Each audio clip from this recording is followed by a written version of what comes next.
I'm 58 and I still care how I look.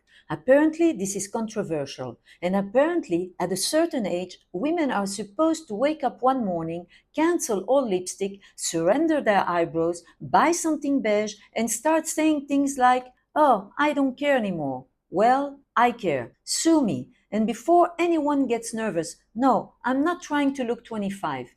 I was already 25. It was nice. It had its moments. It also came with questionable decisions, dramatic love stories, and probably too much black eyeliner. I don't want to be 25 again, but I also don't want to be startled every time I see my reflection and think, who is that? I have spent more than 30 years helping women look beautiful. And now, in my late 50s, I'm supposed to pretend I don't care how I look anymore? Absolutely not. There is a huge difference between trying to look young and trying to look alive. And that is what I want to talk about today. Because somewhere along the way, women are sold very strange ideas. When we are young, we are told to be beautiful. Then we are told not to be too obsessed with beauty. Then we are told to age gracefully. And then we are told to embrace ourselves, but not too much. Care about yourself, but don't be vain. Look good, but don't look like you're trying. Age naturally, but please don't look tired. Be confident, but don't be too visible.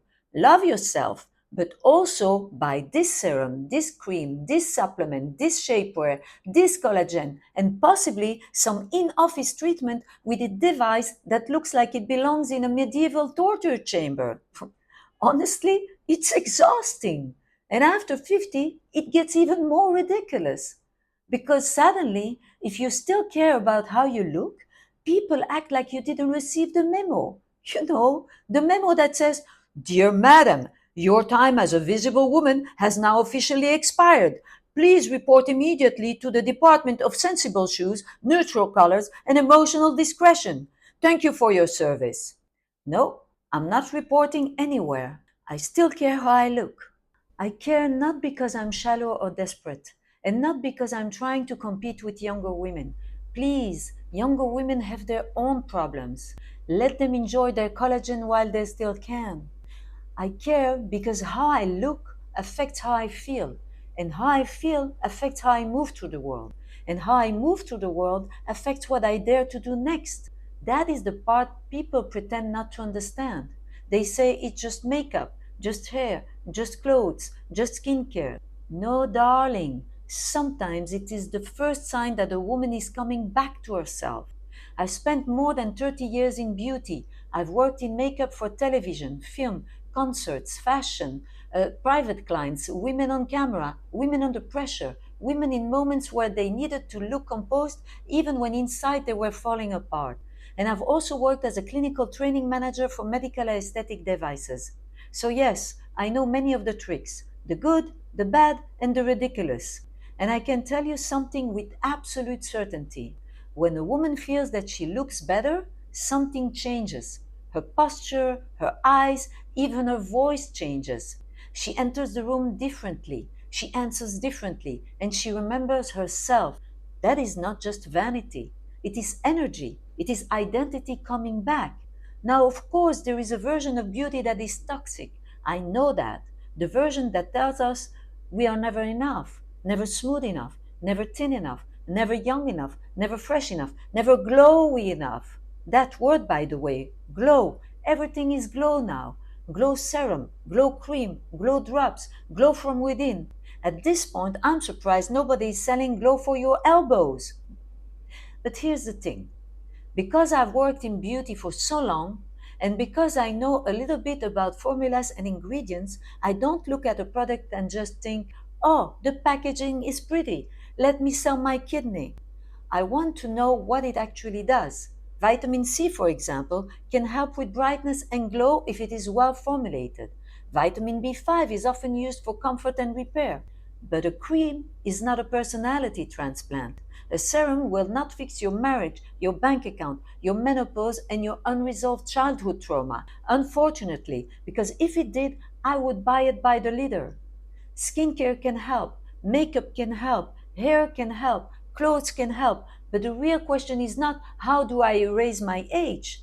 The real question is, how do I stop looking like life defeated me? That is very different. I think many women stop caring because they are tired. Tired from raising children, relationships, work, carrying everyone emotionally, money stress, menopause, sleep deprivation, and pretending everything is fine when it is not. Then, one day, you look in the mirror and you don't hate yourself. It's not even that dramatic. You just don't really see yourself anymore. You see a tired face, hair that has changed, clothes that are practical but completely uninspiring. You see a woman who has been functioning, surviving, managing, but not necessarily living. And then the world says, you should accept yourself. Fine, I accept myself, but I also reserve the right to improve the lighting. Those two things can exist at the same time. And no, I'm not going to pretend I welcome every new uninvited wrinkle like it's a dear friend arriving for tea. Some of them arrive without asking, settle in permanently, and bring luggage. I can accept my age and still wear lipstick. I can accept my wrinkles and still want good skin. I can accept gravity and still decide if I want to have Botox, a facelift, or any other treatment that feels right for me. That is my choice, and it is yours too. I respect natural aging, but I also respect good, subtle help. Every woman has the right to choose what feels right for her.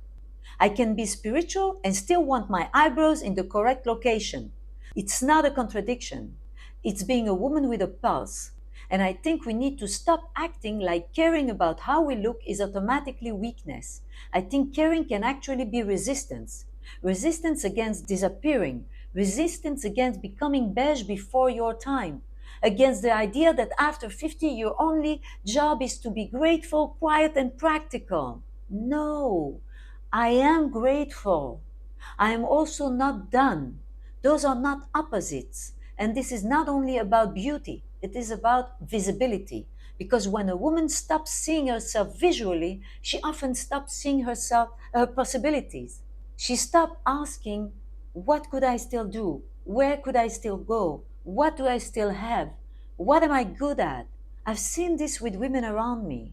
Sometimes I can see a strength in someone before she sees it herself. A woman thinks, oh, this is just something I know how to do. And I'm like, no, this is not just something. That is a skill.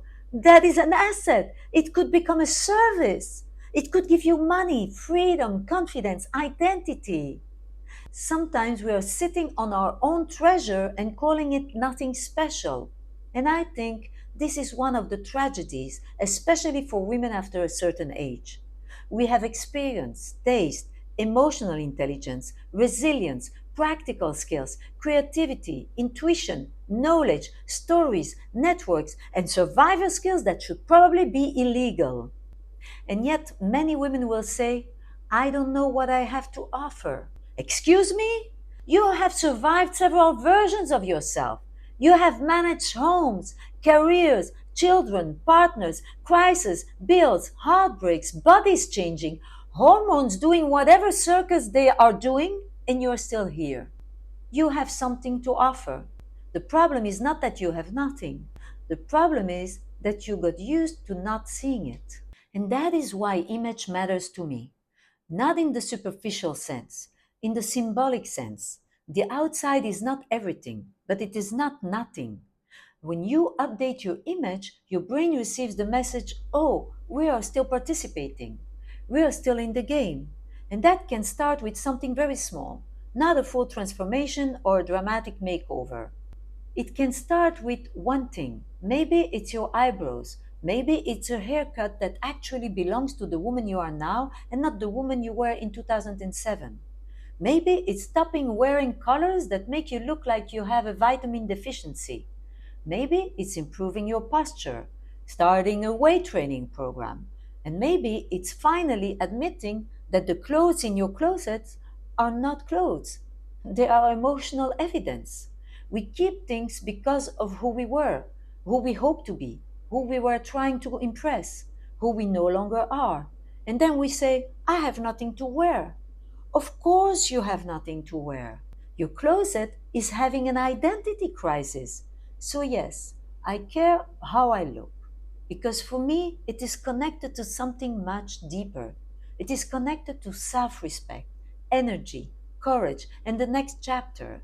And I don't want the next chapter where I disappear quietly and pretend that not caring is the same as being wise. Sometimes wisdom is knowing exactly which lipstick brings you back from the dead. Now, I'm not saying every woman needs makeup. I'm not saying every woman needs to color her hair. I'm not saying everyone should dress a certain way. Please, no. The world does not need another woman telling women what they must do. We have enough of that. What I am saying is do not let exhaustion make the decision for you. Do not let ageism dress you.